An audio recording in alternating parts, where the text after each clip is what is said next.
Salute. This is HadukenSharon's back again after I think like a week and a half. I had some things I had to take care of. Went over to my sister's house there for like a week, New Jersey. But now we back and we're gonna go over the last two games, and the preview for the game that's at 7:30. And we have some news also. Um, got some news about players waived and players we picked up. So let's get into it right now. First of all, I would like to say shout out to everyone that's been showing support. I dropped a little short to let people know that I wasn't gonna be live for a little bit for like a week, and you guys showed a lot of love. So salute to you guys. Before we start, I hope everyone is having a blessed weekend and everyone is healthy. Make sure to drink your water. Stay safe. All right. Shout out to Geraldine. I see you. What's good? Salute. Salute. Um.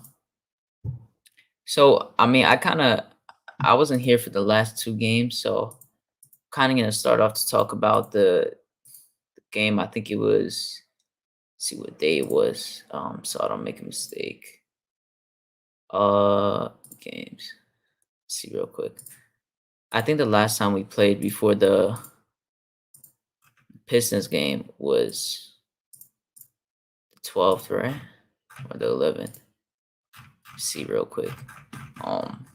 So I could kind of go over what we saw that day.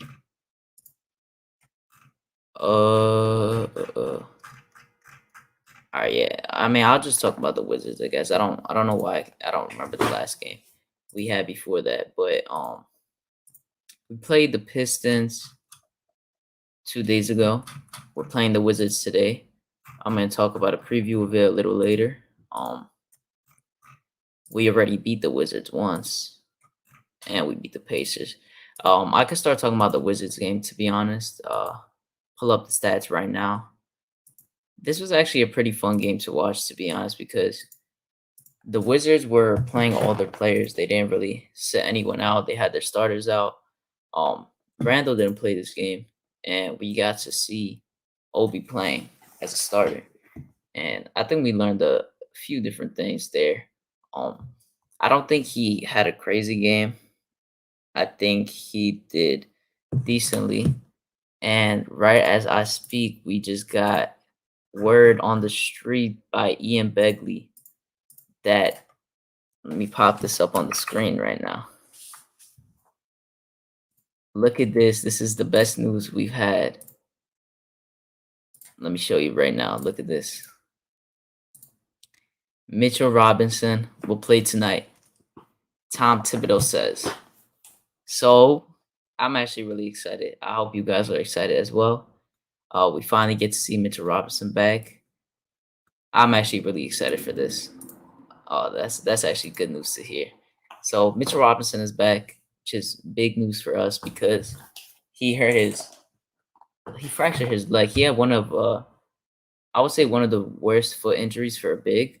And I know KD had it, Brook Lopez had it, a few guys in that aspect had it. And now Mitch is finally coming back today.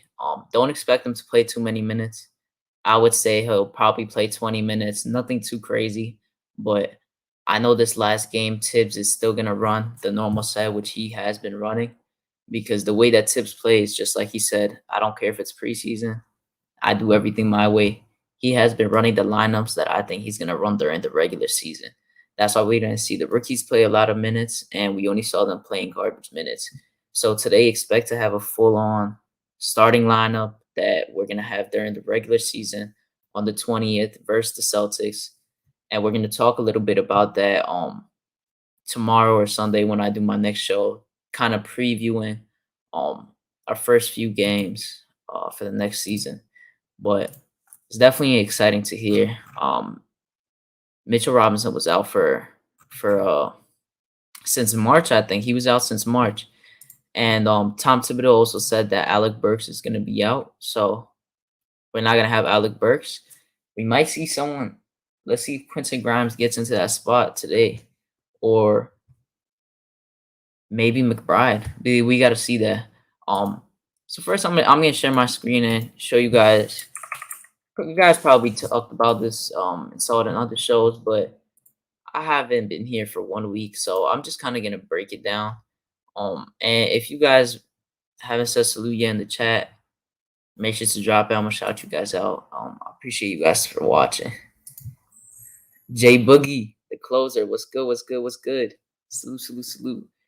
3 capital S's. Get those like buttons up. Yes, sir, for the youngest in charge. Yeah, I appreciate you, J Boogie. And you already know if you haven't heard that track I'm podcasting, it's fire. I hope you know that. Bottle of each show. Yeah, what's good, Bottle? What's good? Yeah, nah, Bottle is gonna play. Yo, that's funny. What's good, Bottle? But nah, yeah. I'm kind of just gonna talk about this real quick before people start joining up, but share it real quick. Um, we played the Wizards, and we're gonna play them again today. In an hour and a half, but it was a pretty good game, I would say. I mean, they played their starters, which they're most likely gonna have the starting lineup, and we play our starters besides Randle. So I think it was a pretty good game. Foot chair was good, bro. Salute was good. But we had RJ had a pretty decent game, I would say. I'm gonna go down the stats. He didn't really make too many layups or mid ranges. It was mainly threes, but during this preseason, I've seen him just continue to be confident with that three, which I think is really good for him. I'm not too worried about his finishing. I've seen good playmaking by him. Rebounding is still there, and the best thing I've seen from RJ so far is his defense because I think he has done really well, especially against Bradley Beal. If you watch that game, he locked him up a few possessions. It was a really good defensive performance, and I think he's going to keep getting better as as the games go on and the opener starts up. Obi Toppin had a pretty solid game too, I would say. Yeah, 13 points, 8 rebounds. Shot good from the field, but he's always like that because bigs usually shoot higher percentage from the field. Evan Fournier had another decent game, 14 points, bad shooting. Kemba Walker didn't play too much. He had bad shooting too. Didn't do too much either. Um, Derrick Rose had a good game, went 3 for 3 from three. We had Kevin Knox, who actually has kind of been lighting it up a little. I actually think that Kevin Knox is going to be getting minutes this season off the bench, and I don't think anyone should be surprised when that happens. And he did pretty decent last game too, but his defense is just not good. That's the thing that's not letting him be on the floor. Alec Burks had a bad game. Quickly had a good game. Then the rookies didn't really play much, but Quinton Grimes came in and dropped 2 threes. So I think he did pretty good for what he had. Next up, we have the Wizards side. No one really did good on their side. I mean, Spencer Dinwiddie and Montrez, I guess, were the best ones there. Beal was 5 for 13. He was actually having a good amount of struggle against RJ. RJ did pretty well against him. Was good, Paris Duggar. Said the biggest thing RJ has to do is get at least 6 assists a game. He mossed Fournier in the corner wide open 3 times. Mitch better stay out of his way. Yeah, Bottle, you gotta. I don't know how the DraftKings like specifically works. I don't know if you're picking a certain thing, but if I'm pretty sure Randle is gonna play like 30 minutes, so yeah, you should probably see because I think it adds up the points, assists, and rebound. Probably like 35, like total. I think that's how it is. Like it adds it together. So probably I would say like at least like 35. Yeah, 35. I would say is your over under if you're doing that. But yeah, Mitch. Like no matter if Mitch is there, Randall always gets a good amount of those. Oh, you're performing him. Yeah, he's gonna perform well, especially against the Wizards. They don't got no defense in, and you already know that.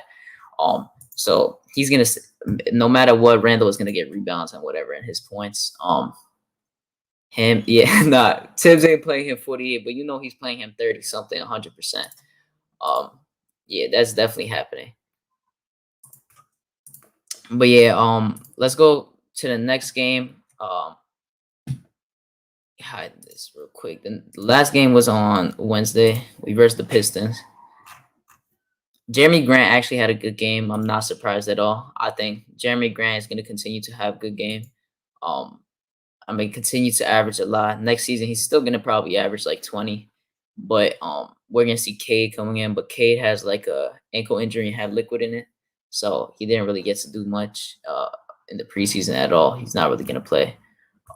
Josh Jackson, who was actually rumored to be traded to the Knicks, didn't have a good game.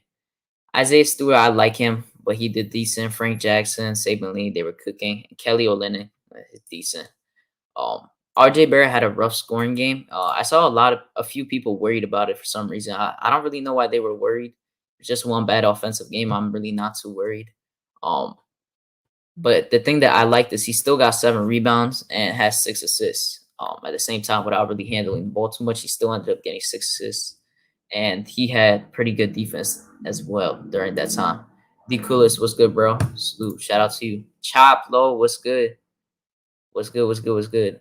Make sure to hit that like button. Subscribe if you haven't yet. I'm sure most of you have so far already. It's been off, but if you haven't, make sure to smash it. Obi has to get 2 of RJ's minutes and 3 Randle minutes a game to get 5 more minutes a game. I know what you're saying, but at the same time, he kind of just he just has to perform a little bit more to get Randle's minutes, which I think he will. Like Tibbs has good praise for him, so I really wouldn't be surprised if he does.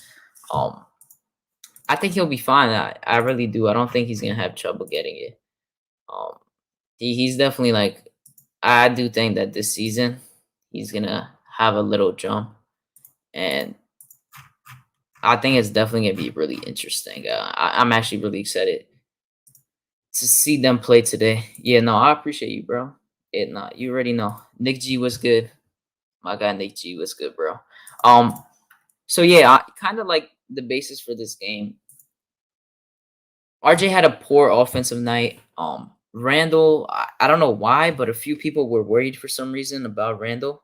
And I really didn't understand it. Randle didn't do anything wrong. He just didn't score as much the first game when we were playing with Kemba. And I actually really like Kemba in that starting lineup. And I'm kind of going to talk about how it looked different to me in that aspect with D Rose in here. So D Rose, when he's inserted to the lineup, to me, we play kind of like we did last year. You got Randle having the ball a little bit more. Derrick Rose just passes it off to him. Yeah, Josh, I sent it to you on Twitter. But what's good? If anyone needs the link, let me know. I'll drop it in the chat.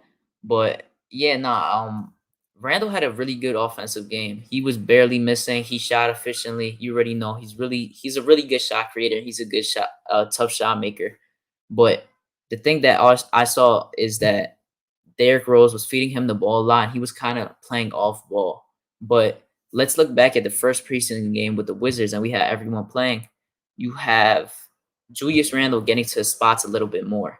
And you kind of see this because Kemba is more of a playmaker than Derrick Rose is. And he really looks to get you in your position. He's good from the pick and pop. He shoots like 41% from the pick and pop, which I think is going to be really deadly for us this season. And he inserts RJ a little more into the offense. You see when we have Derrick Rose in that lineup, RJ's a little more of a guy that doesn't handle the ball as much. He just sits off on the side, and Randle isos up and scores. We shouldn't be worried about any of them. I think they're both going to be fine. I'm going to bring up a guest real quick. This is the host of The Controversy from MBK, Josh, a.k.a. Uncle Fulio. What's good, bro? How you doing? What's up, my man? How you doing, Peach Fuzz? What's going on? I'm chilling. It's been like a week and a half. What's good, bro? Not much, man. I'm excited. Mitchell Robinson's playing tonight. Yo, you know I'm excited. I've been like Mitch since he's been drafted. I'm really excited. It literally got tweeted out the second I went live. Oh, yeah, nice. I'm really excited. The first time he's playing since March. Alec Burks is out today, so I'm kind of interested in who's gonna take his spot because I know that Tibbs is gonna run the lineup that he's gonna play in the regular game. He's not messing around. He's gonna play someone that's actually gonna get minutes. So I have a theory. Listen, and you know I could be wrong, Tibbs might stick to his guns or what have you, but I think this is the game where you're going to see a lot more Quentin Grimes. I think you're going to see some Quentin Grimes. You're going to see definitely Miles McBride out there. I think Tibbs is going to play a lot of the younger guys, the end of the bench guys, because the Knicks still have an open roster spot, and they want to fill that. And I just don't see any reason for us to. We have camaraderie. Like if the first 3 games, 100%. If the first 5 minutes, I'm sorry to cut you off, but the first 5 minutes of the first preseason game just showed you that. And that's not even me just being a Knicks fan. That's just me watching the game of basketball. Like you could just see it. Absolutely. So I definitely expect to see. I expect to see a lot of Kevin Knox tonight. Kevin Knox, Deuce, and Quentin Grimes out there. And because we haven't really seen the rookies out much. They come at the end of games in garbage time, and the Knicks are up by 20. And first couple of games they knocked down some shots. The last game at the end they didn't really do so well. So I expect to see a lot of them in the second half, and I'm excited. I think the Knicks are they're gonna be 4-0 in the preseason at the end of tonight. I'm 100%. definitely looking forward to that. And I just came off of the pregame show with Sim. We just did a pregame show, and I was watching that too. Yeah. Offensive rebounds. Offensive rebounds. We had a problem with grabbing offensive rebounds because Mitchel Robinson is not there. Now we have him back. So let's see how we're able to hit the offensive glass. And like I said, if the Knicks continue to shoot this efficiently from the field, you don't need to grab offensive rebounds because all the shots are going in. So, but it's definitely exciting to have our full starting lineup out there. All the injuries that have plagued us are gone now. And let's see how we perform with the full starting lineup. Yeah, 100%. That's definitely a good take. And again, if you didn't hear the controversy, Josh, aka Uncle Fulio, hosted. I think it's like once a week, right? You do it usually like once a week now. I do it. Or like whenever something pops up. Yeah, like whenever something pops up. I'm gonna have something there Monday though. It's gonna be my preseason prediction, so that should be fun. So definitely tune in and stay tuned for that. I'm gonna have some special guests on there, and we're gonna talk about whatever our expectations for the season. Mine's quite frankly haven't changed since the last time we spoke, Hadouken. Despite us looking at the Knicks and them, basically top 10 in every offensive category. If you look at the stats, they're top 10 in this preseason in almost every offensive category. But to me, I think that we have to play some stiffer competition for me to really see this team, making some noise. So we'll see. So definitely stay 100%. Tuned for that on Monday. Let me get some shout outs and let's see the comments. Parrish Duggar said Tibbs needs to start the summer league started with RJ tonight. They deserve it. I mean, I know what you're saying, but I just don't really see a point of them playing like heavy minutes if they're not going to play in the regular season. We're literally 5 days away from playing. So I'm not really looking into it too much, to be honest, anymore. And yeah, shout out to Top Low. Let's get those likes all the way up. If you haven't liked yet, subscribe. Turn that notification bell on if you haven't already to not miss it again. Appreciate you, Jay Boogie. You already know that's the closer. Salute. What's good? OG Jay Boogie. What's up? We got CP the artist who decided to start shooting now. And we're going to see that. I'm hoping to see that from Mitch today. But I wouldn't be surprised if he doesn't shoot today. He's not going to play a lot of minutes. So we're going to get into that too. Black University, what's good? Shout out to you. Nick G is in here. I see you. And yeah, what's good? Okay, so kind of want to know how do you feel about last game? Because I wasn't here. I'm just Magna. How do you feel about how we played against the Pistons? And what was like the main thing you saw or anything that worried you? Well, first and foremost, the Sim had this theory. Kemba Walker didn't play.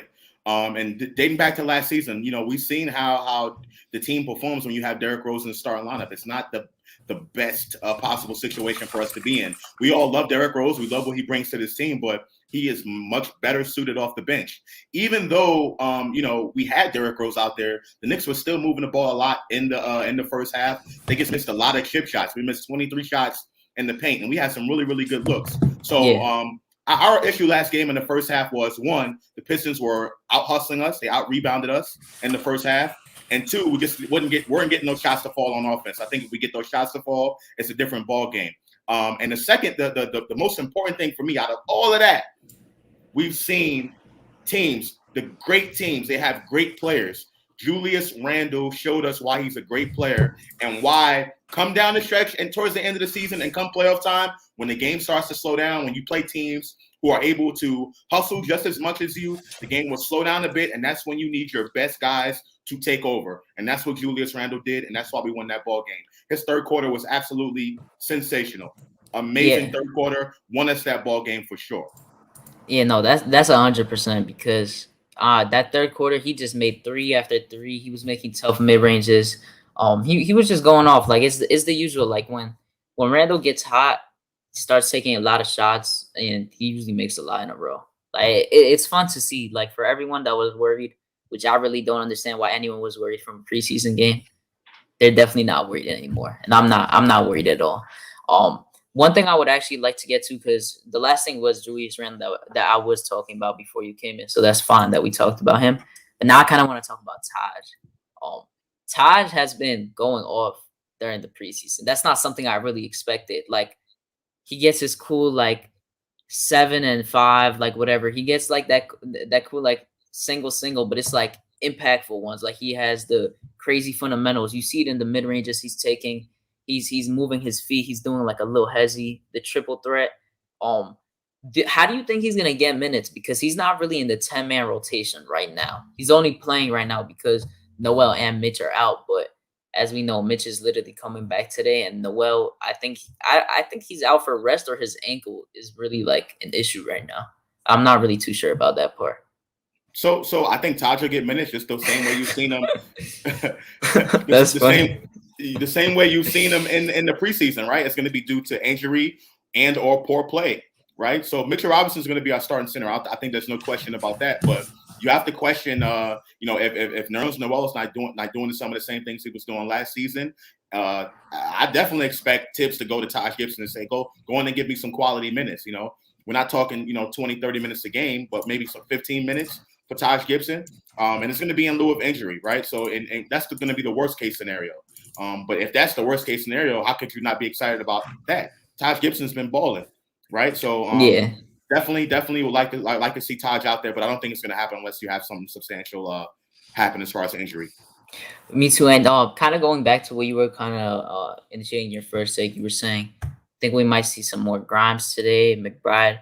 I mean, just with Alec Burks out, I really just don't know if he's going to put Quentin Grimes or McBride. I only think it's one or the other. I don't think one is going to get more minutes unless he just like surprises us and kind of goes for a tall lineup, and then he has D Rose and IQ in the backup, and then they got Knox, Obi, and then Taj. That would be interesting to me, but I wouldn't be surprised if he runs that type of lineup. That lineup would just have no defense, but we kind of saw that last game.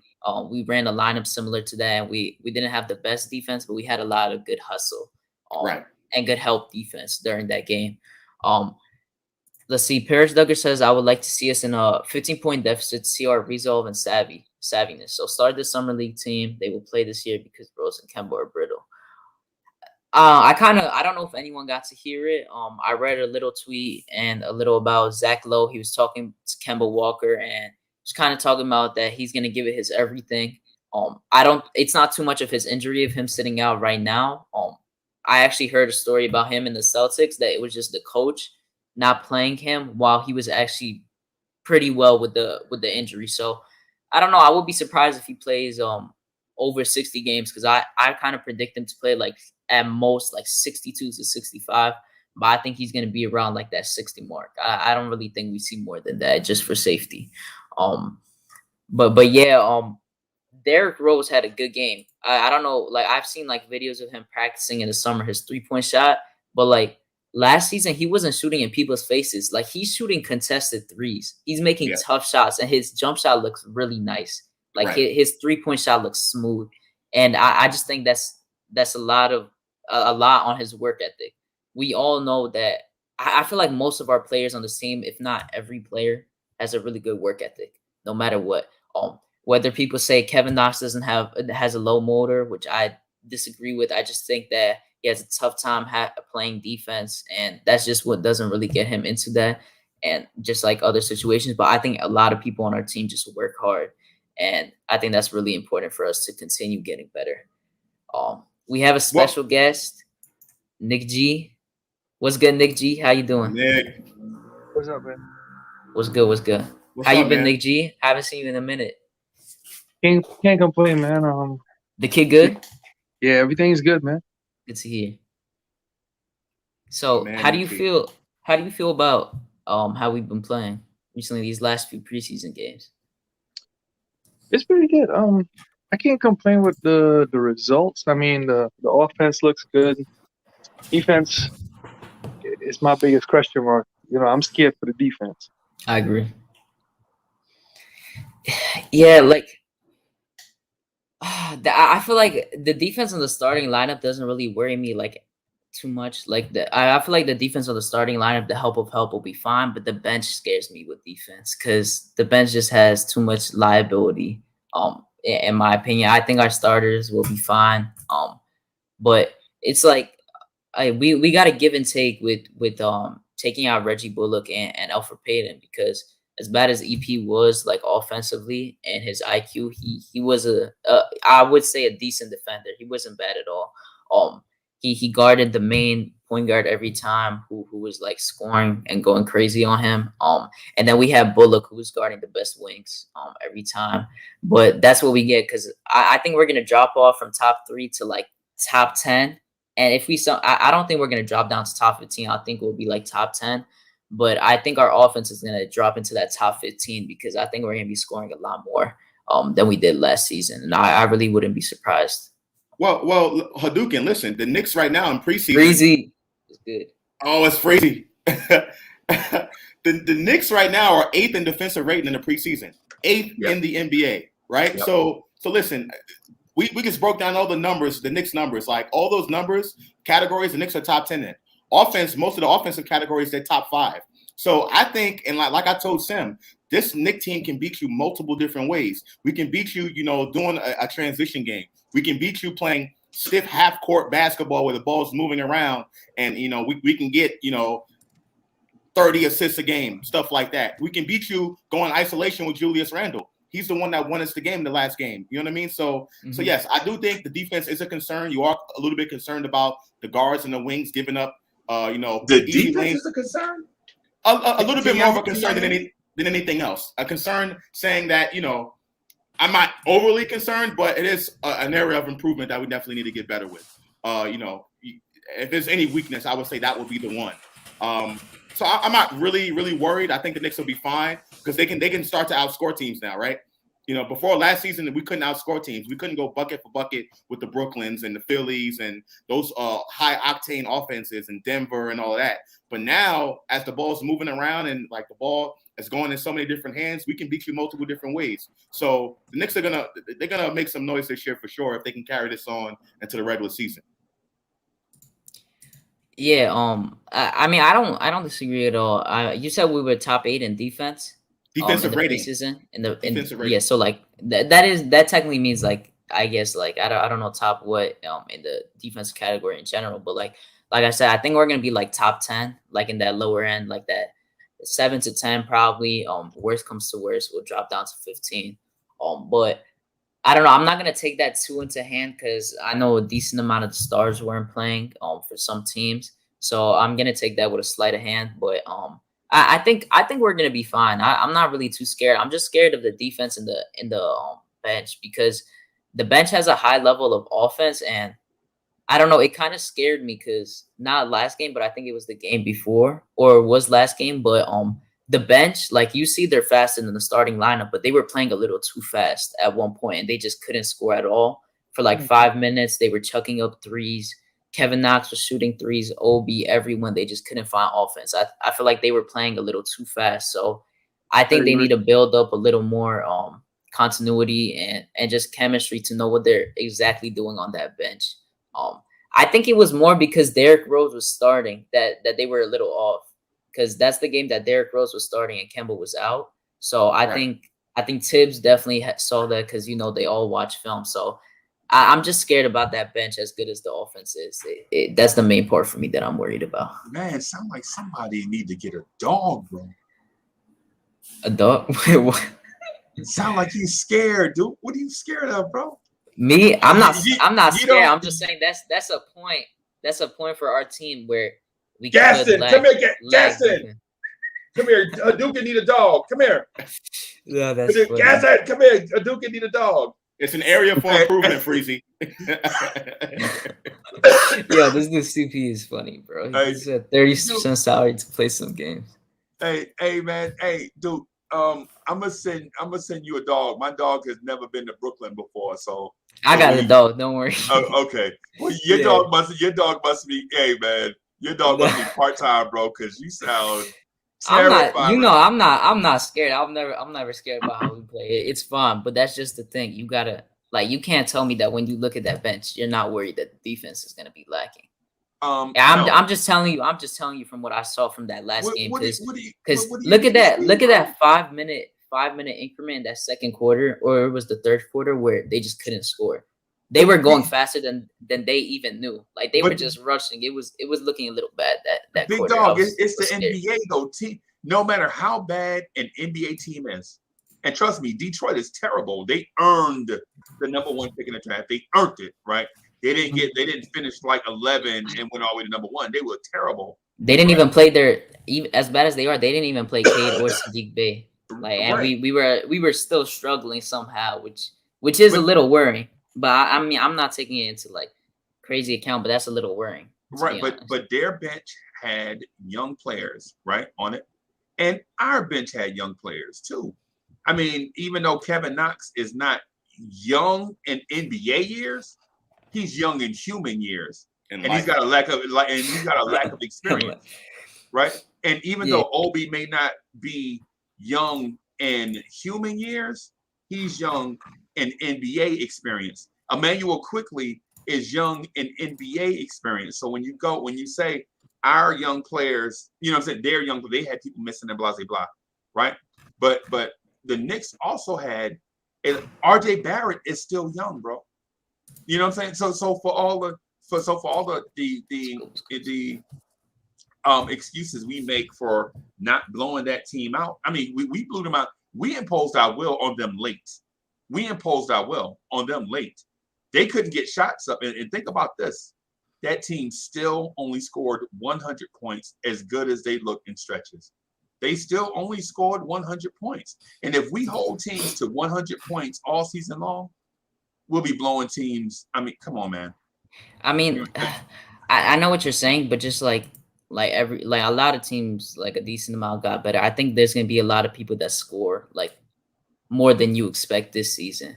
I just feel like there's just teams. The funny thing to me that's just sad. I was watching the Hornets game, and I still don't understand how they lost by 70. That's the craziest loss I've seen in a while. That's just sad to see. And I thought the Hornets would be the 10th seed or the 9th seed, but they scared me. I don't know. But I think our average for offense is gonna be 115 to 118. I think that's how much we're gonna average.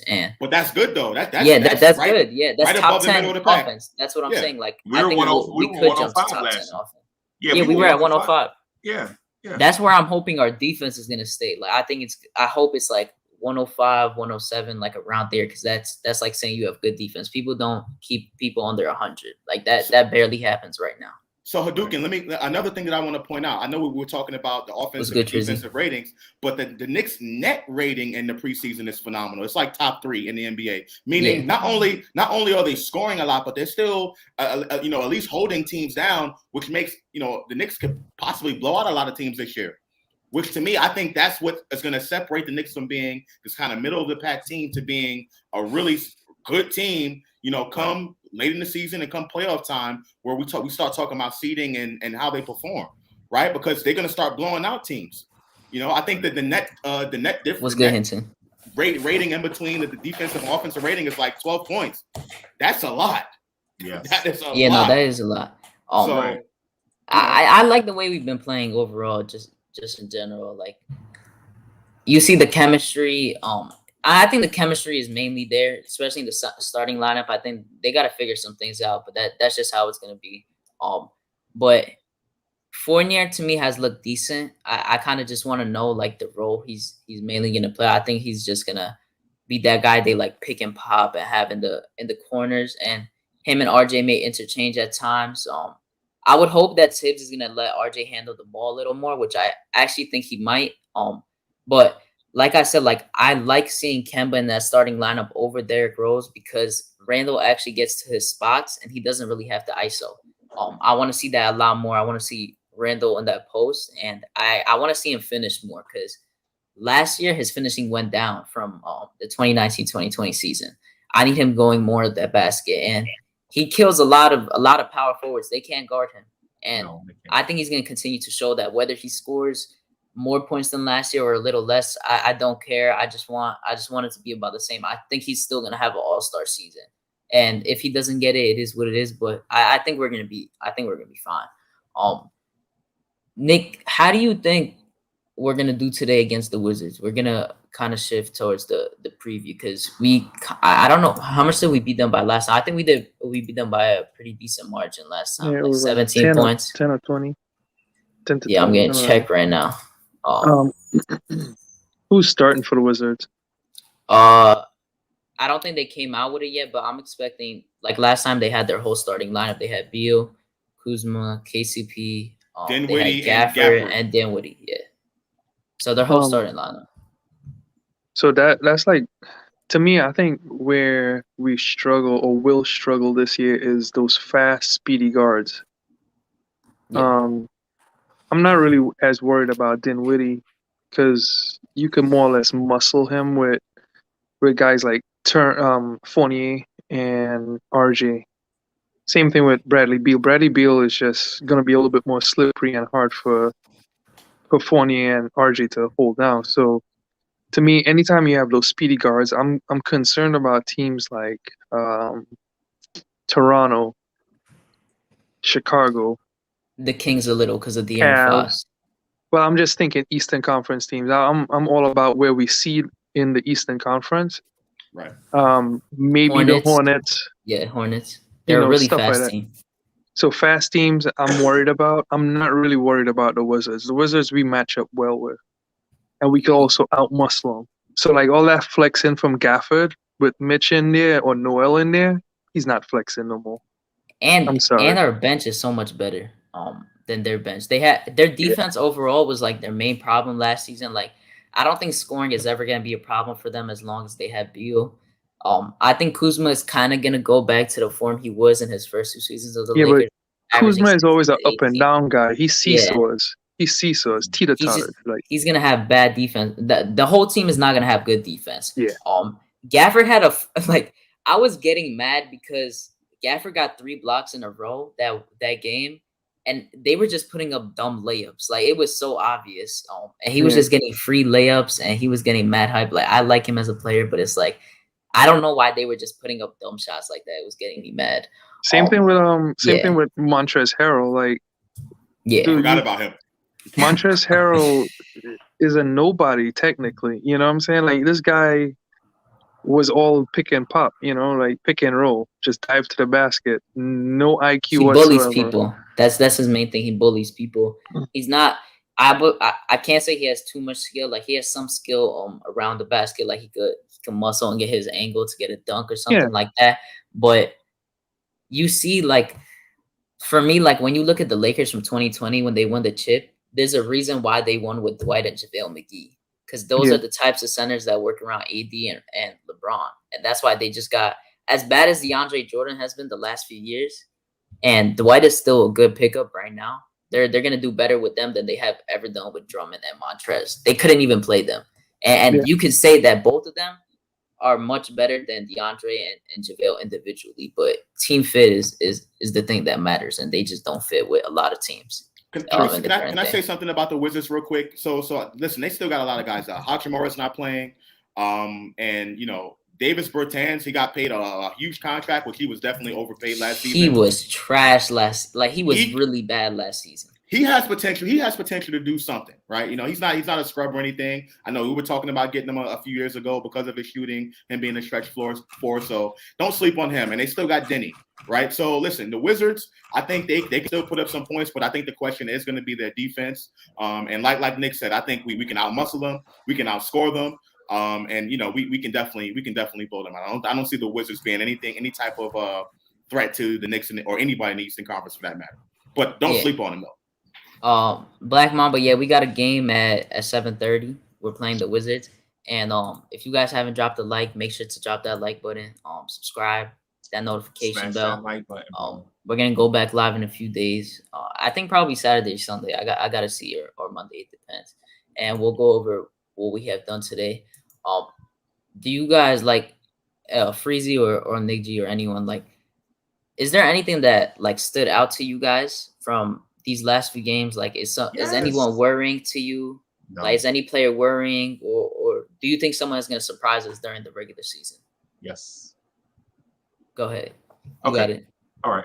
So to all those questions, I have an answer to, and I'll try to keep it short. So the surprising thing, the thing that stood out the most this preseason to me, in my opinion, is not the 3-pointers and not the Taj Gibson's, dipping his foot in the fountain of youth, but RJ Barrett's defense on wing players, right? So the frustration level of Bradley Beal in the second preseason game, where RJ legit was cutting him off going to the basket. Listen, man, defense is a mentality, bro, because you don't have to be a superior athlete to play defense. Yeah. Right? It helps. You would love to have it. You know what I'm saying? But RJ Barrett's defense on Bradley Beal showed me something, right? I mean, if we can get that level of defense from Bradley Beal, from RJ Barrett against the Bradley Beals of the world, I think we don't have worries. We don't have worries like we were talking about before. The other thing that surprised me is Evan Fournier didn't finish the last game. I don't know if y'all talked about that or not. But no, we didn't talk about that. I actually forgot about that, to be honest. Like, yeah. I remember because I was kind of confused. I think he played 26 minutes that game. Like, I expect him to be like around that 30-minute range, 32-minute range. Right. But he went with Alec Burks instead. I'm pretty sure. Right. But right. You see, I can be surprised and not surprised at the same time, because I do think they're kind of going to interchange, because they play the same role when they're on the court. Right. They're more of that, like, if you pass him at the corner, he's going to shoot it. And if you need that last second bucket, you're going to give it to him, like if the shot clock is running down a little. But that's definitely like something interesting that I think we're going to see like shift on towards the regular season. Right. Ethan is here. What's good, Ethan? Yo, Ethan's in the Yo. What's good? What's good? What's good? So I got a third thing I just want to say. Ethan, great. I just got a third thing I want to say just real quick, and then I promise I'll get out of the way. Right? No, you got it. It's fine. So the third thing that impressed me, right, is Thibodeau's flexibility and willingness to try different stuff. I mean, last season we spoke about Tom Thibodeau's stubbornness and unwillingness to make changes on the fly. Right. And so, hey, what's good, bro? And so we saw Tibbs like, oh, y'all want to kill me down low? I'm gonna change center until I find an answer to stop you down here. To the point where in the last game he tried Amir Sims at center, right?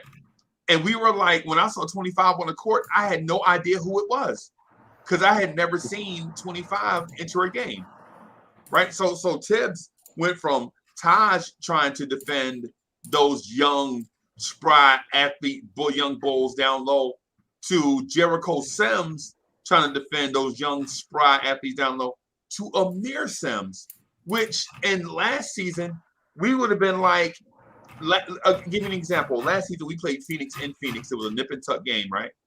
And their center killed us down low in the pick and roll, because to be that agile, he has very soft hands, and you can create a passing angle to him out of the pick and roll, and either throw a lob, a bullet pass or a bounce pass in traffic, and he'll catch it all. He'll catch all of it, right? And be in position to make a basketball. But we don't have a center like that. But that's not the point. The point was he was killing us down low to the point where Tibbs kept Nerlens Noel on him, did not change, and brought a defender from the weak side, which was either RJ Barrett or whatever wing, depending on what side of the floor the pass was coming from, right? And what happened is, once the wing collapsed, you know what I'm saying, Chris Paul started throwing the cross-court, cross-body pass to the shooter on the opposite side of the floor, which wound up being Jay Crowder. And Jay Crowder hit threes against us because we adjusted with scheme and not personnel, right? in the preseason, Tibbs is adjusting with personnel to the point where you saw Jericho Sims, Taj Gibson, Amir Sims, and you know what I'm saying, to try to combat the young athleticism and bulliness of a beef stew in one game and a Montrezl Harrell in the game before that.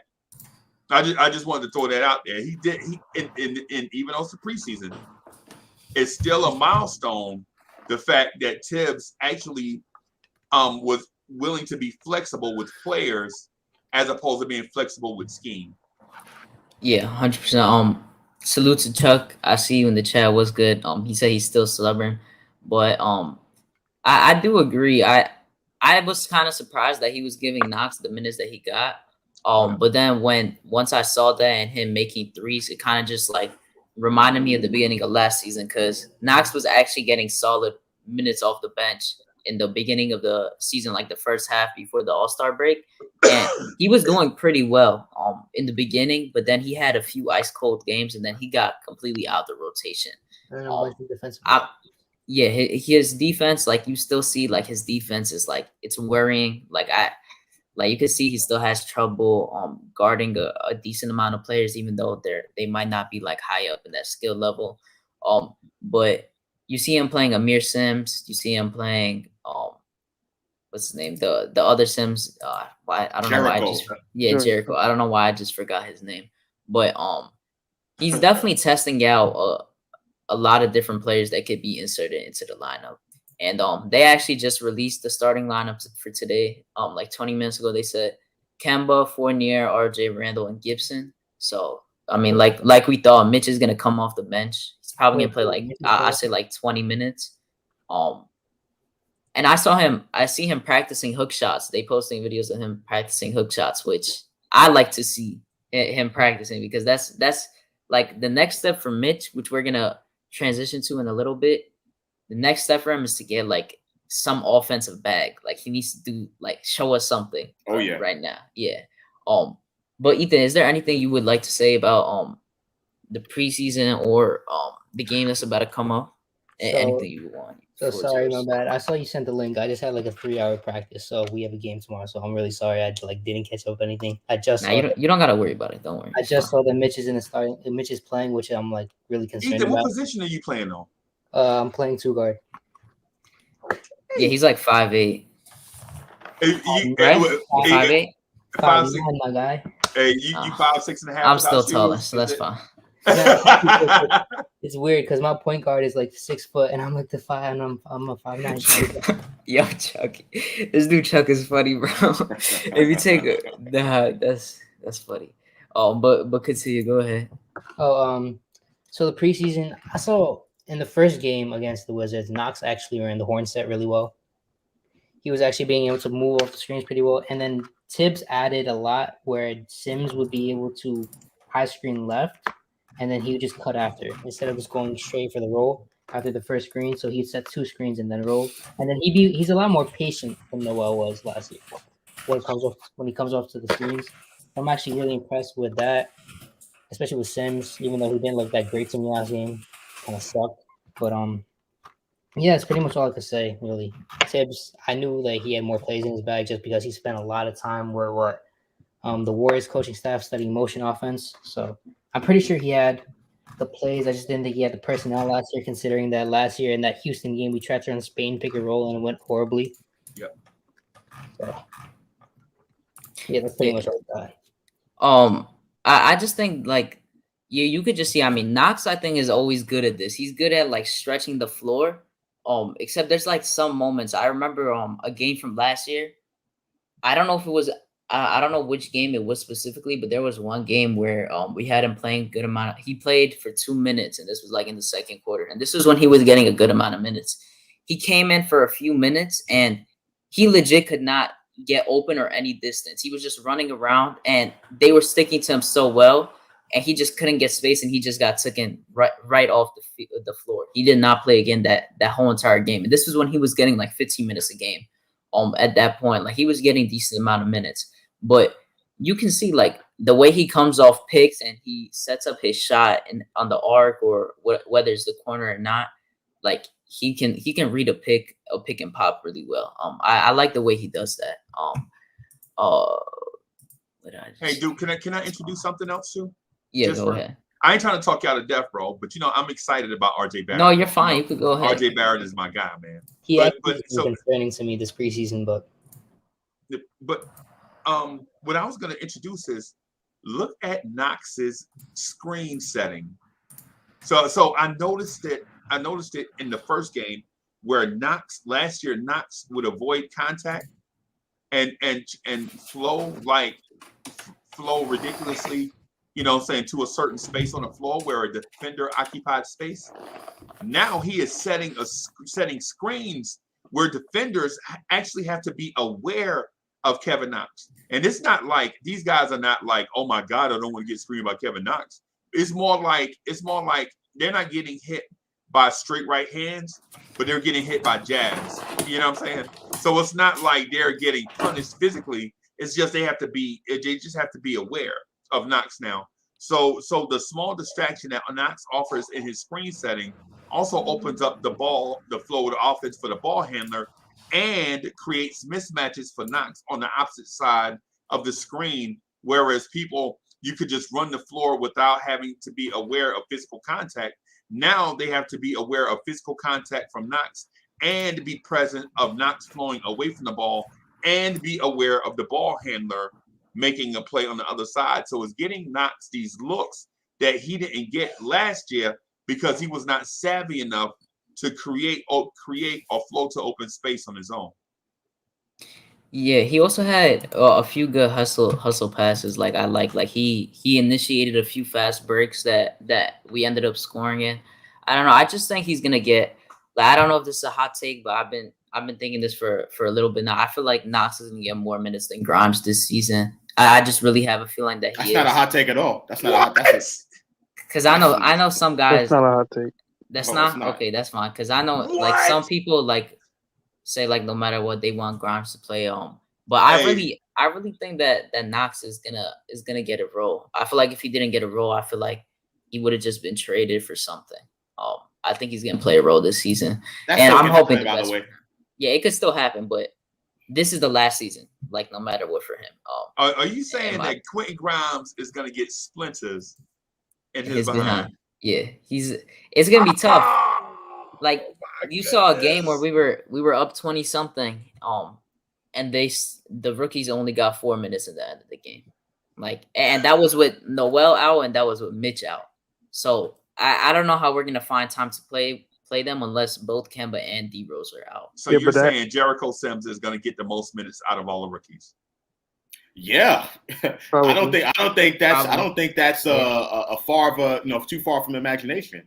If you want to be technical, I mean your boy who's in Europe right now is going to get the most playing time. Yeah, Rokas Jokubaitis. Rokas, yeah, that's my favorite rookie right there. That's my rook right there. I'm his vet. Right, he's going to get the most playing time. I mean, he's never going to play a game in a Knicks uniform though. You never know. I don't think. I don't think so either. But you never know. It depends on if we draft someone next year or we trade the picks. I don't think he's ever going to play a game in a Knicks uniform. Real quick, just like some news. We waived Brandon Goodwin and we waived Miles Powell. We just picked him up and we gave him like $50K. I think they're just doing good by him. G League. That's what the waive means. He's not out of the organization. He gets in the G League. Yeah, they get affiliated to the G League. And this was kind of interesting because I mean I'm not surprised we picked him up. He was in the 2019 draft with RJ. He was the 19th pick, 6'11". He's like a stretch 4. Come on, Luka, Luka Samanic. He's had I've watched Spurs games. He's had trouble in the league so far. I mean, it makes sense. He literally just got drafted 2.5 years ago. But I think he has a little I heard he has a motor problem. That's the thing. Like he has a problem with the love of the game.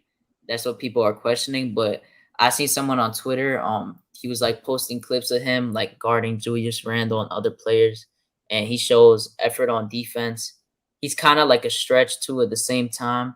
You could look at him kind of like Lauri Markkanen in a sense with the way he plays his stretch, except he actually plays defense. But I don't know if we're really gonna play him too much. To be honest, I don't even know if he's gonna get minutes, but I think that's definitely a surprising signing. I really don't know why they dropped him though. I thought Pop actually liked him. To be honest.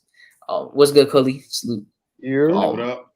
He's a stretch shooter who shoots 29%. Yeah, how do you guys feel about him? Do you guys have any opinions? he I'm ain't with playing. Ethan. We don't have to talk about him. Yeah, I'm with Ethan on this. Yeah, he probably is stretch. don't. He's He's a stretch big.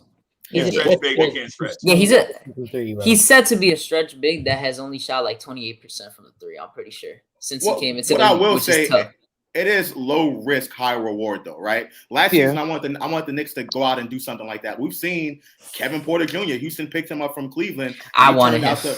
He turned out to pop, right? But there was these questions. These were questions about, was he really committed to basketball or his off the court issues or whatever the case may be. So I don't think there's anything wrong with the Knicks taking a chance, giving the guy a 2-way contract. The potential is there. He was a first round pick. You know what I'm saying? He wasn't a first round pick for nothing. So the talent is there. I think, Can I ask you a question about that though? Yes. Because so my favorite two rookies, and I know this is gonna sound like I'm trolling, but I'm not. You know what I'm saying? This is where my heart is at. My two favorite rookies are Rokas Jokibitis and MJ Walker, right? I figured that MJ Walker would at least have a shot at the 2-way contract, right? But for the Knicks, who have had MJ Walker in camp this whole time, to sign Luka to that 2-way right off go, means I think they're invested in him. You know what I'm saying? In long term, because they could have just left the kid out there. If they wanted just to take a shot, take a flyer on somebody, they could have signed Sekou Doumbouya, right? If they just wanted to take a shot on a guy at a position that's blank, because Luka would come in at a position of strength at us. We have an all-star at his position and a first-round pick at his position. Right, I think the Knicks signing Luka means they're gonna invest in this kid and eventually try to do something, see if they can get something out of him, basically. So Freezy, here's where I disagree with you. First of all, it's a 2-way contract, right? So that's not really any type of commitment that is substantial, so to speak. Right. And the second thing is the Knicks still have a 15th roster spot that's open. So this is why I was telling Hadouken, I think you're going to see MJ Walker, Amir Sims, and a lot of those guys at the end of the preseason roster get a lot of time because there's still that spot that's open that the Knicks are looking to fill. So it's not set in stone yet. I think MJ Walker can still make this team. But I think the biggest reason why Amir Sims got time in the last game wasn't because Jericho Sims is necessarily doing bad. I just think he earned it in practice. Right. The Tips talks about it all the time. Gibson was in foul trouble too. Well, yeah. You know what I'm saying? So it was like a perfect storm. So I think, I think MJ Walker still has a chance. Amir Sims. I don't think a 2-way signing this guy Luka to a 2-way contract means anything for the rotation or the situational minutes. No, not that. No, I agree. So I don't think it's that big of a deal for signing this guy. I don't think it's going to be anything crazy. And like Nick was saying, I don't think he's going to play that much. Well, the big thing is that like the Westchester team practices with the main squad. So the big thing that people don't realize, at least when it comes to Knicks players, especially their G League teams, if they show out in practice, they're making holy smoke. That's not a Hadouken over there. No, that's Ethan. No, I thought they were the same person. No, we're not. Okay. Oh, what? All right, my bad. I just got back inside. It's all good. It's the first time I've seen his face. That's crazy. It's the first time I ever seen them like together. Yo, I thought they were the same person, just like. Yo, y'all making this awkward, P. That's my dog right there, Ethan. That's I've my seen dog. my face before, so I don't really know. Yeah, and so what the real question is, so the thing. Hey, Nick G, congratulations, bro. Hey, thanks, man. I see you trying to put a backcourt together. Is that what's happening? That's what's happening. You trying to put it? You want to make sure they're around the same age so they can come up playing together? Is that what it is? Yeah. 2 year difference. Yeah. That's smart. Yeah, man. Hey, back to back like Lethal Weapon, man. Back to back. What's good, Justin? Though salute. Yeah. Man. Oh, continue, nigga G. You got it.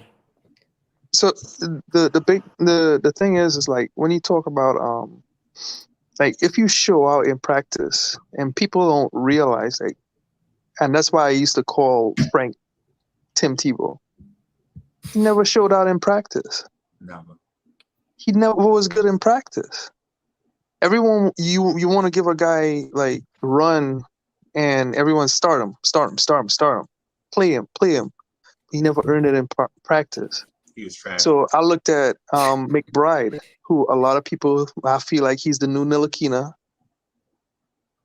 Everyone wants him to play, and it's something about that 6'4" defensive wing that Knicks fans love, that could probably handle the rock, that people are skipping over quickly. So my big takes are Quickly should start. I've been said that one. Start I'm where? going to say it again. Start what? A fire? Okay. I could start fires if you want me to. What? So, Are you saying start at point guard for the New York Knicks? I actually agree Yes. with that. So yes. So the big thing is that I want to keep Kemba healthy.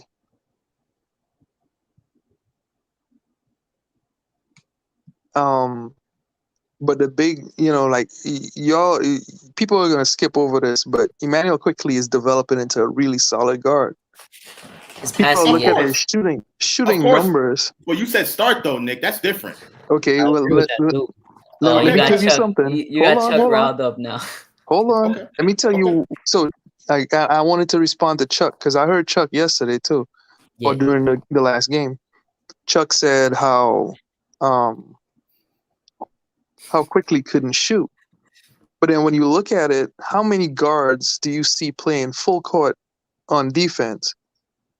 Guarding the guy full court and then coming back and shooting a high percentage. Ain't never happened. Not in the NBA. Quickly plays full court defense and then turns around and tries to play make as well as shoot the ball. You got to be fair about it. Like, you got to put it into perspective. I understand he has like some IQ stuff that he still has to work out, but I still see a pathway that he could be a Jamal Murray type player for us. Now, I'm not giving it to him. I want him to earn it. But Kemba, I spoke to a doctor. I already told y'all this. My doctor said he's a New York Knicks fan. He wrote dissertations on Zion. This guy he went to Duke. Great doctor. Said that he's given Kemba a 60% chance to stay healthy. Somebody got to start ahead because we don't like Derrick Rose at starting so far. Somebody got to do it. That's my big take. I'll let y'all respond, but go ahead. All right, can I respond to that? So listen, I agree with you when you say that Emmanuel Quickly is developing into a really good guard. I think there's no question about that. I think his ability to be that lightning in the bottle guy, I think that's important for us. There's stretches where Emmanuel Quickly can score. And I mean, flat out get hot and no one can stop him. But here's my thing with Emmanuel Quickly, and this is the reason why I don't want him to start over Kemba Walker. Come playoff time, when the game starts to slow down, you need to have someone out there who is, one, experienced and is able to deal with the playoff basketball. Emmanuel Quickly is not ready for that yet. The reason why Kemba Walker was the biggest offseason signing that the Knicks had this offseason, and to me, I think the Kemba Walker signing saved Knicks free agency, is because you need to have that point guard in the playoffs to be able to knock shots down, get his teammates set up in good positions, and it's able to deal with the pressure. Emmanuel Quickly is not there yet. Maybe in a couple years he can develop to be that. I'm not saying that he can't. But for right now, in this current team, Kemba Walker, his health in the playoffs is what we need. And I want to have him starting over anybody else on this roster at the point guard. But Yeah, you let need me just say this. Let me just say this right quick. I want to hear you say it. So I want to say, I don't know if it's on your show, Freezy, or if it was on Gmo's show. But I said start Emmanuel Quickly and give him Elfrid Payton minutes. Yeah, you said it on both. I remember. So, Yeah, you said it a lot of times. In other words, Elfrid Payton didn't close games. He just let Kimba close the game. So I'm saying my background is healthcare. Just in full disclosure. Right. I've been around enough orthopedic doctors and ER doctors for a long time. Ooh. Okay. So, but like when they tell me, like when I look at Kimba and I see his knees, the way he shoots, the knees hit each other. Yeah, they go in like that. Like there's all kinds of. In other words, like Derrick Rose is a healthier player today, but no one talks about Derrick Rose relearning how to walk and run. Same thing for your boy Westbrook. They had to go through training on how to learn to walk again. Kimba at this stage of his career, he's at the tail end of his career. Is he going to relearn how to walk? I don't think so. On how to learn to walk again. Kimba at this stage of his career, does someone have it on in there? Of his career, is he going to relearn how to walk? I don't think so. On how to learn to walk. I don't think it's me. I don't know. It's not me. I'm muted. Freezy, I muted you. It was you. You have it playing back. So Nick, are you suggesting that the Knicks made the wrong move for going out to bring in Kemba Walker? No, I never said that. I said he should close every game. Yeah. No. Okay. I'm just saying he should be our closer. Let him close. Like there's nothing wrong with saying, hey, Emmanuel, quickly, you're starting, and you're a solid starter. You've worked on so far, and we could do the numbers. Emmanuel quickly has more assists than Kemba. Mm-hmm. I mean, just even if you look at Summer League, more assists than Kemba. But then when you think about it from the standpoint of who could close the game, I trust Kemba Walker in closing the game. Emmanuel quickly is a gamer, but guess what? He still is a team player. It's not beyond the pale to say, hey, Kemba, close the game. He's the more experienced guy, because I feel like Emmanuel quickly would still walk up to Kemba Walker and say, teach me, because that's what we've seen from him. Right. He's not taking it personal. He wants to win too. Everybody on that team wants to win. That's the one thing that is different from this team and other teams. I'm just saying, I could bring up research and after research, Utah research, San Antonio research when it comes to player resting and management. 22 minutes per game. When it came to Chris Paul and that first healthy season he had in OKC in a long time, they played him basically 22 minutes per game, and then they reserved them like 4 minutes in addition if they need him to break the glass, and they say Chris Paul closed the game. But he started He did start. Right. Yeah. But you still had. He barely played though. He barely played. Like they cut back his minutes way down. They rocked with Schroeder and SGA for the majority. Exactly. Now we do run a 3-guard lineup on all our lineups, and it's very interchangeable. So Alec Burke is very important. Derrick Rose is very important. IQ is very important. Everybody is important, but closing the game, I'm saying, Kemba, that's your role. Kemba, you the man. Kemba, bring us home. But you don't necessarily have to put him in the second unit for that to happen. You can start him and still do it the same way, right? Yeah, I agree. But what I'm saying is like, in other words, you remember when in San Antonio, there was a point in time where Pop said, looked at Ginobili and said, hey, I want you to come off the bench and I'm going to build this guy up. Right. I can't remember who they put in the starting lineup, but they said, I want to build this guy's confidence up. It might have been Bruce Bowen. It might have been who? Bruce Bowen, right? No, it wasn't Bruce Bowen. It was someone else. But either way, it doesn't really matter who the hell he was. He was a nobody. But, like, Pop was just trying to build the guy's confidence. Danny Green? No, not Danny. Might have been Danny. And it might have been before Danny. I can't remember. It doesn't matter. Probably before Danny, because Danny was a bit too late. Danny came like 2012, right? Yes. Because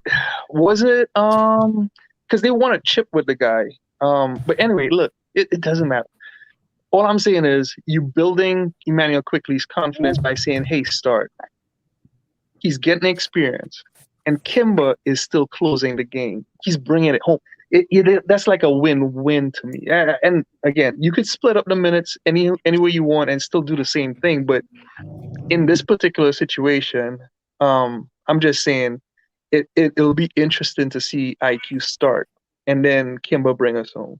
Yeah, and Big Mike says I think it would be a better move to start Kemba so we can get off to a good start and a good offensive rhythm, and then IQ and or Rose off the bench and Kemba close.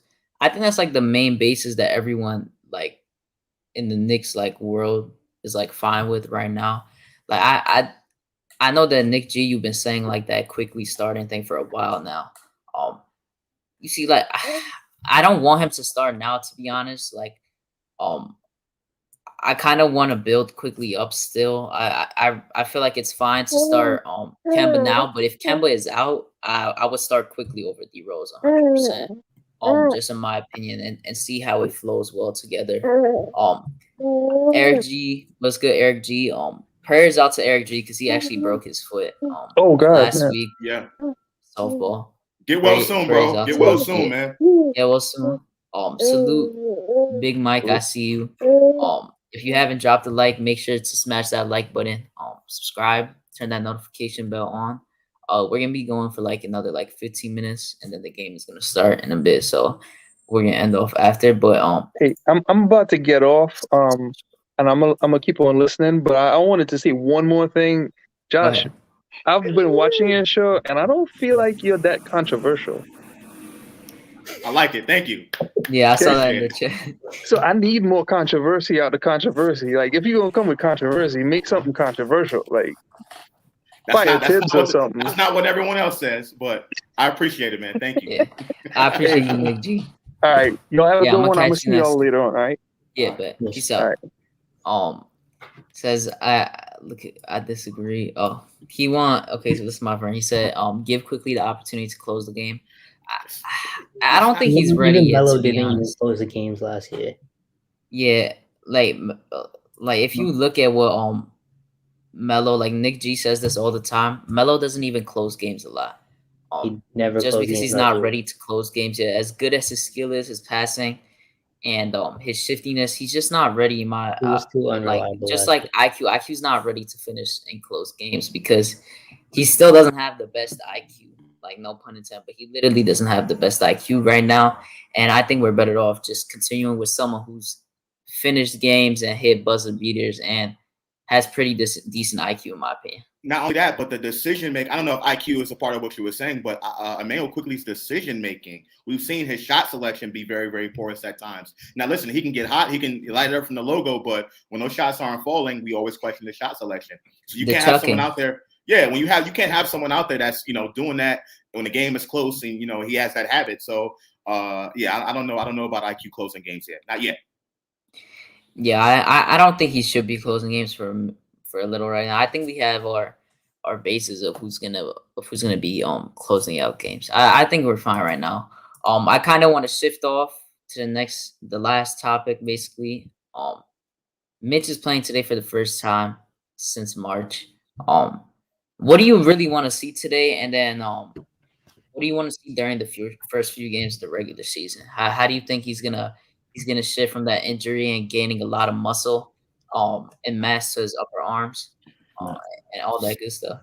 So, sorry. You haven't spoken in a minute. I don't care what Mitch does box score wise. I don't care if he can't block shots. I just want I just want him to be able to move around properly. I didn't expect him to come back this early. My estimate time was like mid-November. So I just want to make sure that he's able to move properly first. And that's pretty much it. For me, and I agree. I didn't expect to see Mitch back. I thought it was going to be probably like 10, 15 games into the regular season when we see him back. My big thing is, first and foremost, from an overall standpoint, having the full starting lineup out there playing together with the new additions with Fournier and Kemba out there, having them trying to build a little bit of camaraderie. Second thing, I don't expect Mitch to play major minutes. I think he's going to get out there, get his feet wet. But I was a little bit concerned when I first heard the amount of weight that he gained. And for a supremely ectomorphic, kind of skinny, lanky kind of guy, 280 pounds is a lot of weight. That's a lot of weight to be carrying around, to be moving up and down the floor. So I'm going to see if he's still able to do some of the things that we know him for, like his athleticism, his ability to get high and jump and block shots and alley-oop, stretch the floor vertically. So I want to see a little bit of that. And offensive rebounding. The Knicks have not 25th in preseason as far as offensive rebounds. Can Mitchell Robinson come in and make a difference? Now, the Knicks have been knocking down shots. It's hard to grab offensive rebounds when you're making every shot that goes up. But, you know, in those situations where the Knicks are missing shots, like the gimmies that from the last game, I think Mitchell Robinson can help us clean that up a little bit and put some more points on the board. So those are the things that I'm looking forward to watching Mitchell Robinson tonight in the starting lineup. Oh, and mentally too, because he had a lot of time on the bench last year. And if you watch Mr. Robinson well, he can't time blocks really well. He doesn't. Right. Sometimes jumps too early or jumps too late. But with him being on the bench a lot, he should be able to time a lot because he's seeing how people are attacking the basket. And we didn't get a lot of paint protection last game, and we need it now, especially because our backcourt defense is horrible. So I just want to see him being able to time properly, move around properly. I don't care what he does box score wise. I won't care about that till like midway through the season. I just want to see him make sure he's fully healthy. Yeah, I want to see him like be fundamentally sound in the way he's just like moving, because I want him to just be careful right now. He's gonna play probably like 18, 20 minutes. Like I don't care about the box score either. But like you said, he does kind of jump early or late sometimes for blocks. But the best thing I like about his blocks is the way he traces blocks. I think he traces them pretty well, especially when there's a mismatch. I feel like people are pretty scared to go against him or even come up against the rim against him. So I think we're going to see more of like the box score stuff as the regular season commences. And then he gets initiated to that starting lineup, probably like I would say like 8 to 10 games in, depending on how he feels. And I'm seeing him throw in hook shots in practice. I know now that they're going to be shooting threes, and don't think that he's not going to shoot threes or mid-ranges, because Tibbs made it very clear, and you see Taj making it very clear that we're opening the offense. Derrick Rose said that we're shooting 37 to 43s, and those threes that are going to be added up are going to be from Kemba and Fournier shooting more threes compared to Bullock and EP, but that's also going to be from the centers as well. What's good, Cully? Cully just came in the building. What's good? Salute my brother. Back in. Freezy, the audio working well now? What up, y'all? What's good? How you been? Chilling, brother, chilling. So, you guys got any thoughts about Mitch coming back and what you want to see from him or expect to see? Well, you want to take that one first, Freezy? Sure. So first, Duke. Hey, man, my apologies, bro. I just spent like $1,000 on a mixer, headphones, phone, all this stuff, so I could take live calls on the mothership, on the brothership, and ain't none of it working. Damn. So I'm feeling really good right now. Oh, that's tough. You know, so yeah, I'm feeling real good, man. Gotta get this one right here, man. This is the one. Is that the Roadcaster? No. Oh, this is the mixer I have. Okay. Yeah, man. So yeah, man. I'm feeling great right now. My pockets just took a beating. But in terms of what you said about Mitch, though, I really don't want to see him do anything except come out of this game healthy. That's my main thing. He don't have to shoot threes. He don't have to block 9 shots. To be honest with you, it'll just be good to see our guy on the court, you know what I'm saying, running up and down. Because the last thing we want to see him do is chase a block and get re-injured. You know what I'm saying? And then the franchise have to answer this question, you know, do we pay this guy and blase blah and all that stuff, we man. should have not paid already, but and because Wendell Carter just got 4 years. Wendell Carter just 4 years, 50. Bring home Mo. Bring home Mo. Bring home Mo. Right. Right. And so, yeah, man. So, Mitch I just want to see Mitch just go out there and run up and down. You know what I'm saying? Just get some reps in. Yeah, that's all I want to see. Yeah, that's it. Cully, how do you feel? Pretty much just get some cardio, get a run, get his legs back underneath. Same thing what Freezy said, just come out the game healthy, catch, maybe some occasional alleys, occasional lobs, pretty much it. He's a big man. A certain big man you can only expect so much from. I don't expect him to shoot nothing. If he gets a block or two, cool. Whatever he does, I'm cool with. Just as long as he gets some cardio. All right, so the game is gonna start in 25 minutes. Do you guys have any predictions or what you think is gonna go down today? That's gonna be the final thing we talk about, and then we're gonna close it out. So whoever wants to go first, you got it. I'll New go York. first. Go ahead. Go ahead. I'll go first. So I predict that HadukenSharon's No Life Pod be at 1,000 subscribers before Thanksgiving. Right? I'm predicting. Okay. I'm saying, and it might be more, but Thanksgiving is next month, bro. I mean, come on, stop being greedy. You know what I'm saying?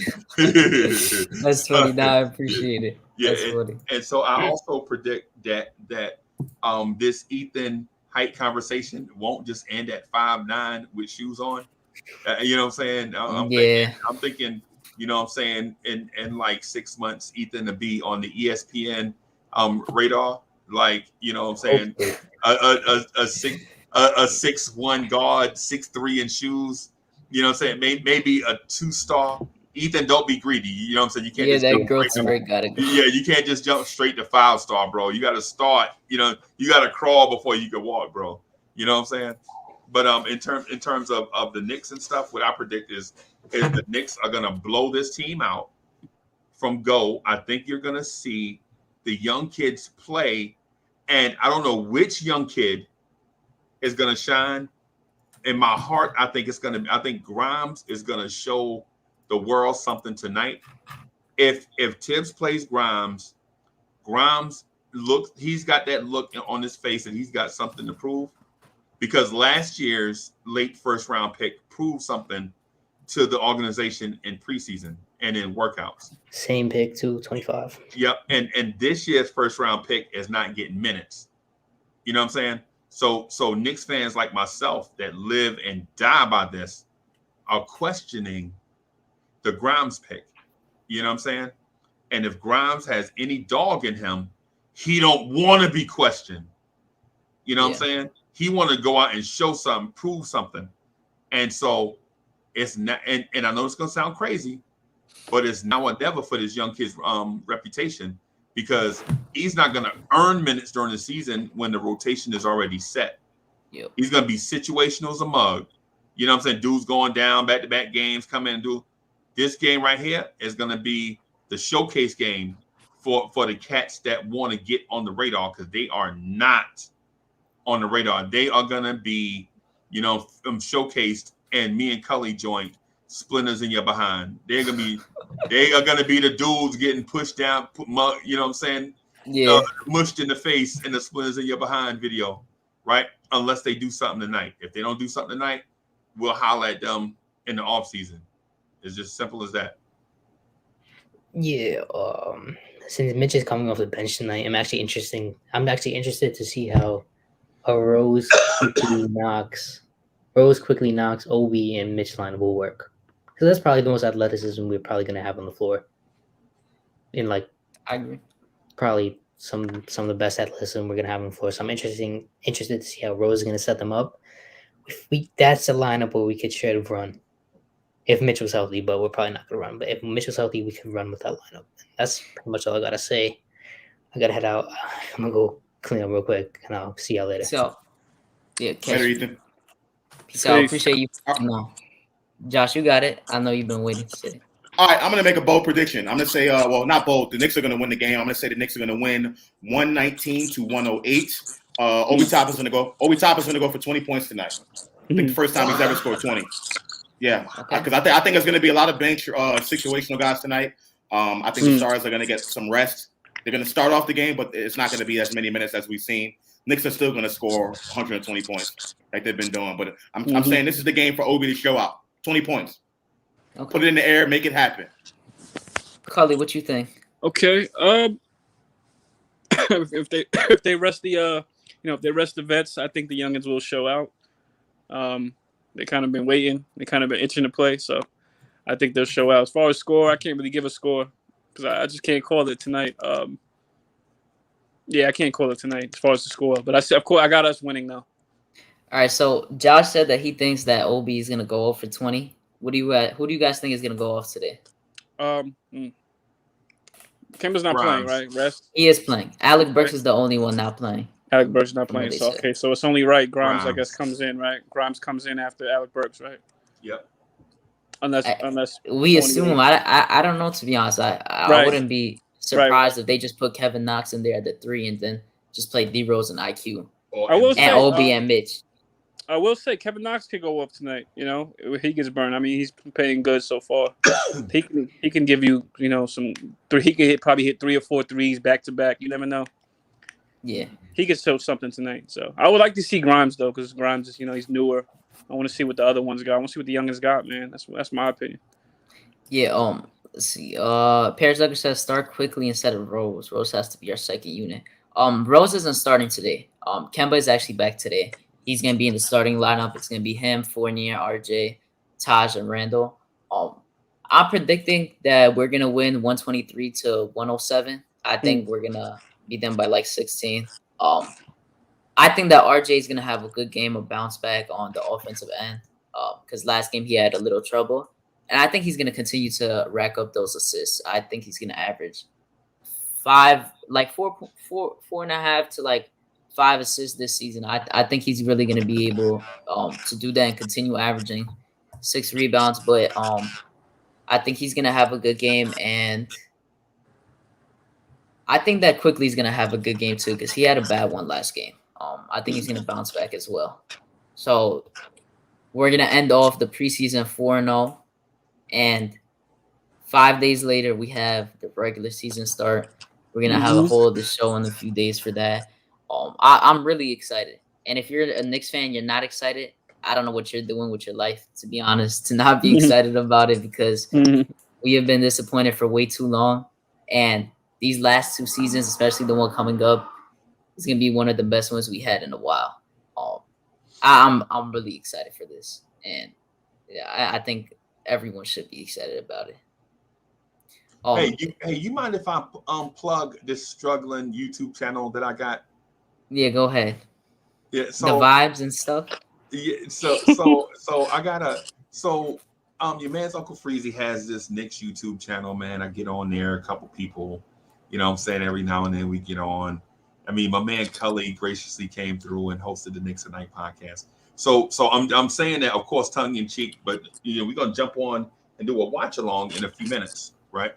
Your man's, your overexcited man's gonna be, doing a watch along in a few minutes, and then probably do the Knicks at Night podcast in a little bit. Got some technology in here trying to upgrade the show. So if you got a few minutes of your life that you want to throw away, come check us out. And I also wanted to say this too. Everybody on the screen is doing a joint. Make sure y'all check out the controversy, with Josh, aka Uncle Fulio.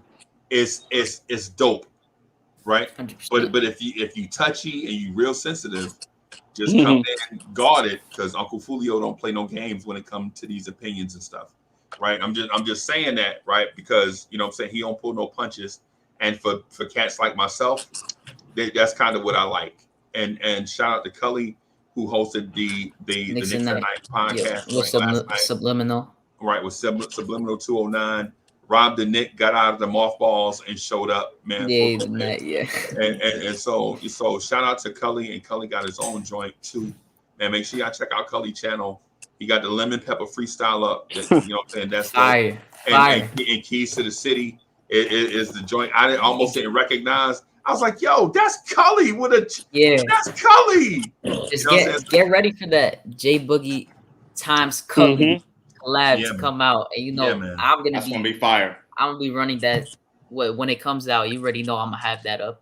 Everyone's gonna have that up. Again, like shout out for everyone's coming up. We're running on the last minute. Quick 1 hour 30. This is the first one back. We're gonna have another one in the next coming days about the game that happened today, and then the preview for the next game versus the Celtics, because I don't know, we might have Jaylen Brown out that game because of the whole protocols. But I'm hearing Al Horford is going to be ready by then. But I appreciate for everyone watching, for everyone that's going to watch in the replay. Shout out to Josh again, Cully, Uncle Freezy. Make sure to subscribe to their channels too as well. Make sure to like the video.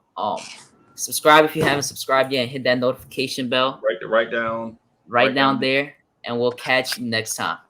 Peace. Peace, y'all.